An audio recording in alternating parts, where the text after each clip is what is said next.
The GOAT, the greatest of all time. Typically a title handed out to somebody who has had an extensive career, compiling accolades upon accolades over a just marathon of a career that spans longer than the average player should.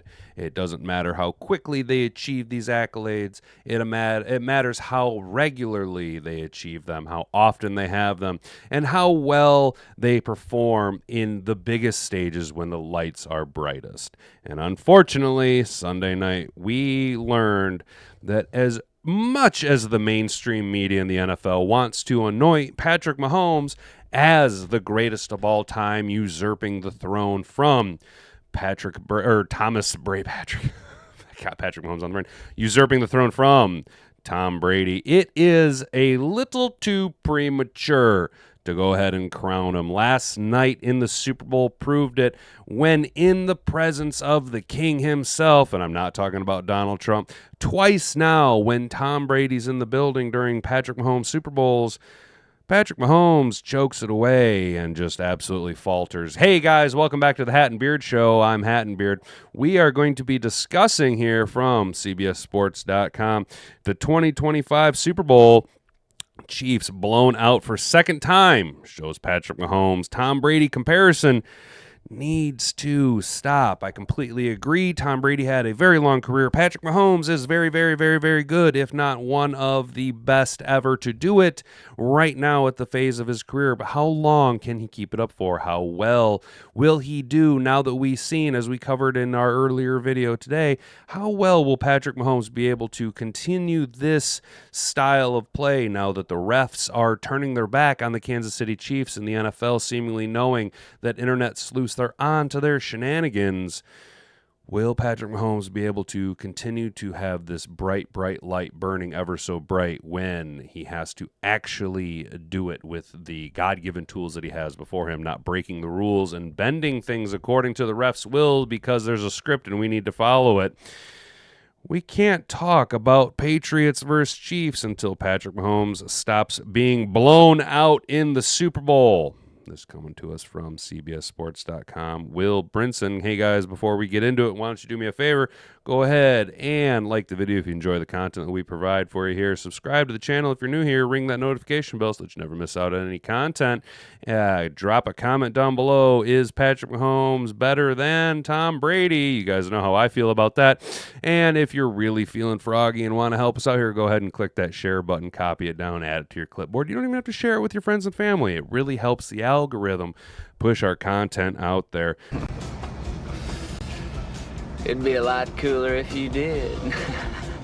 There's sad Patty Mahomes. Get used to seeing that because the Chiefs, even if the league isn't floating them along, which all indicators are that the league is keeping the Chiefs afloat, 3 straight Super Bowl runs is a long 3 seasons. You're not getting younger, right? You are getting younger at some spots, but are those guys really producing? Yeah, Xavier Worthy plays well.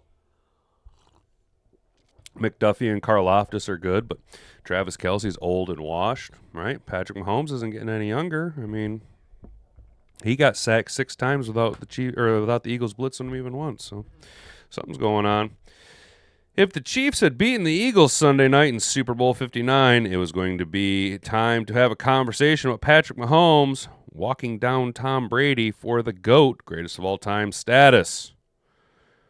But the Chiefs not only didn't win the game, they got their butts kicked by the Eagles, losing 40-22, which that score doesn't even reflect how bad. I mean, that was garbage time points at the end there. An embarrassing fashion in a game that will go down as a bottom 5 Super Bowl and the worst loss of Mahomes' career. Viewership was down. Everything was down on the Super Bowl because the American people, as we discussed earlier on today, are just sick of this, dude. They're just sick of this. So instead of entering the Mahomes versus Brady conversation, let's shut it down completely.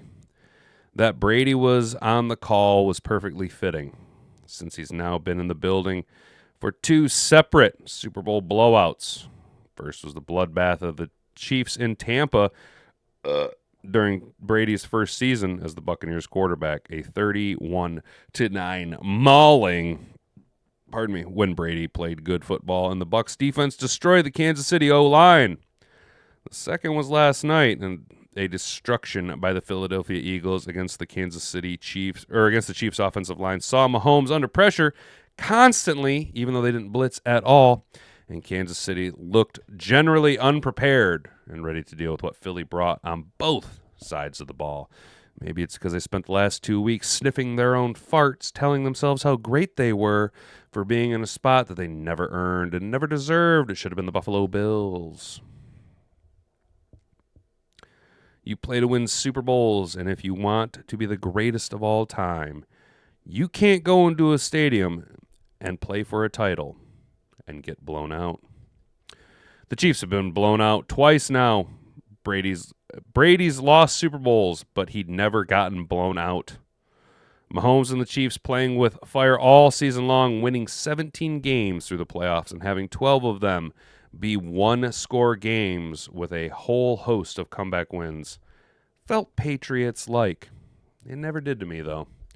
I was alive. I mean, I'm 36, so I was in my, prime years of consuming football when the Patriots started that dynasty run. And I'm not even a Patriots fan.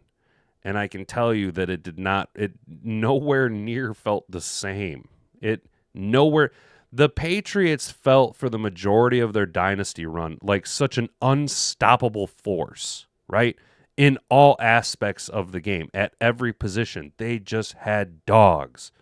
The Chiefs, it has been evident all season long that the refs have been carrying you guys. You are not the same. You are not the same as the dynasty Patriots. And it was proven point blank last night. The result of this game was decidedly not Patriot-like. Brady's lowest point in a Super Bowl run was the 28-3 deficit against the Falcons, a game he came back and won in the greatest comeback in Super Bowl history. Right. Mahomes and the Chiefs offense didn't even bother mustering a comeback in either of their blowout losses. Right, exactly. They're not the same. They're not the same. They're not the same. As much as I can't stand Bill Belichick, he's a lot better coach than Andy Reid. He's a lot better of a coach than Andy Reid. How can we possibly suggest Mahomes and Reid deserve a place in the echelon with Brady and Bill Belichick, considering how badly they lost these two games? Much less even discuss putting them in the greatest quarterback and coaching duo of all time.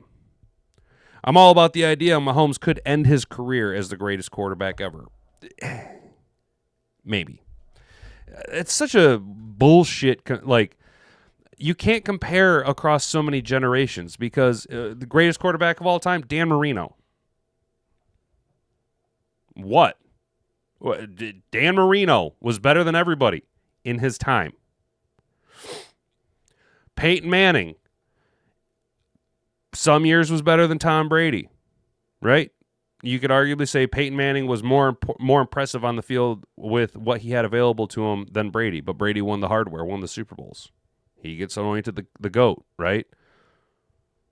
I hate this. I think Josh Allen is a more impressive athlete and quarterback than Patrick Mahomes. I'm not dogging Mahomes. I'm not. Over the years, I've slowly become more of a less Mahomes hater. But the greatest of all time, it's very difficult. And I know I sit here and say Brady is the GOAT. He unfortunately, right now, it's because he's got the hardware, right? And I think Andy Reid could be. I think Andy Reid could be I don't think Andy Reid could be the greatest coach ever. This guy thinks Kirby Smart could walk down Nick Saban, blah, blah, blah. Speaking of Georgia, the Eagles were loaded with Bulldogs on defense, and they dominated Mahomes. Again, and the second time he's been dominated and dismantled in the Super Bowl by an elite defense. Brady got beat, but he never got beat bad. It was basically the same blueprint we had in Tampa, said Rob Gronkowski following the game. And it's true. Now that they mention it, it's 100% true. In fact, this rings back to an old term that helps push exactly what I was saying earlier on, that the NFL is shifting. We're not going to say regressing. We're not going to say reverting back to. We are shifting back to what Americans want. And what do Americans want? We want big hits. We want running the ball. We want tough, gritty defense, dude. We want defense because, say it with me now, guys. Here we go. Yes. Defense wins championships. Yes, very good, very good, very good. Yes, defense wins championships. You have to have a good defense and a solid run game, and that's what the Chiefs didn't have. They did not have a really tough-nosed defense. Their running game, they deployed running back by committee. Isaiah Pacheco is very good, but he broke his leg early on in the season and hasn't necessarily been quite right, so they've been doing this running back by committee nonsense. What have the Eagles done? What have the Philadelphia Eagles done? They've built their defense through mostly the draft by taking these electrifying players. Jalen Carter, I said before, calculated risk. Quinyon Mitchell from Toledo, right? Normally, you would have taken Terrion Arnold, the big name, out of the big school, right? But they took Quinyon Mitchell, who up until like week 17 hadn't allowed a touchdown in his rookie year. And then you double it back with, again, just like the Lions did, another guy who grades out in the first round with Cooper DeJean. Because you have scouts. They've built this defense. They've paid, and I hate to say it, but Chauncey Gardner-Johnson coming back was a huge benefit to them. They were clearly weaker in the safety spot last year. Big play Darius Slay. We know what he's capable of. It would be awesome if he was still here in Detroit, but he's not, right? He's over in Philly, and Philly's utilizing him. They never blitzed Mahomes, and they sacked him 6 times. They created 2 turnovers, 1 for a pick 6. The storyline was there. That pick 6 on Cooper DeJean's birthday. That you don't come back from that. That's the type of story of Michael Jordan winning with the flu. You know what I'm saying? Like winning the NBA Finals with the flu. It's one of those stories where the story is too good. And again, the Chiefs have been carried all season long. They really weren't that great of a team. The refs bailed them out of a lot of tight jams. And this was just the perfect storm of the NFL no longer able to cover up for the Kansas City Chiefs because of internet sleuths pointing out every single thing you can't hide in the age of the internet anymore, as well as the Philadelphia Eagles just being a hell of a lot better of a team on all aspects, at every level. They are tougher, they are faster, they are stronger than the Kansas City Chiefs, and they proved it by not having to blitz at all, by getting 6 sacks by not having to blitz at all, by creating 2 turnovers, including a pick 6, without having to blitz at all, against the vaunted greatest of all time, Patrick Mahomes. Well, Patrick Mahomes is, we're all human, but he was subpar in this game, and as this article has pointed out numerous times now, Mahomes couldn't for the second time in his career, and until he can, it's time to table the GOAT talk. He couldn't get it done. Brady got it done. Brady got it done. Say what you will about the guy, Deflategate, all that nonsense, but Brady got it done when assholes meant elbows and the lights were brightest and he had to do it. Tom Brady would go out there, and I was never a Brady fan until he went to Tampa, but even in New England, you can say it. Tom Brady went out there, Tuck rule aside, he went out there and he willed his team to win. Mahomes doesn't have that. Mahomes is whiny. Look at his body language. Mahomes cries to the refs. Mahomes is exactly what this picture embodies. Just a sad boy who has to cry to teacher when things don't go his way. Anyway, I've been Hat and Beard. You've been an attentive audience. Thanks for hanging out. Make sure to like, comment, subscribe down below. Share this video around with all your friends. It's going to be it for me. Bonga bonga. Frig off.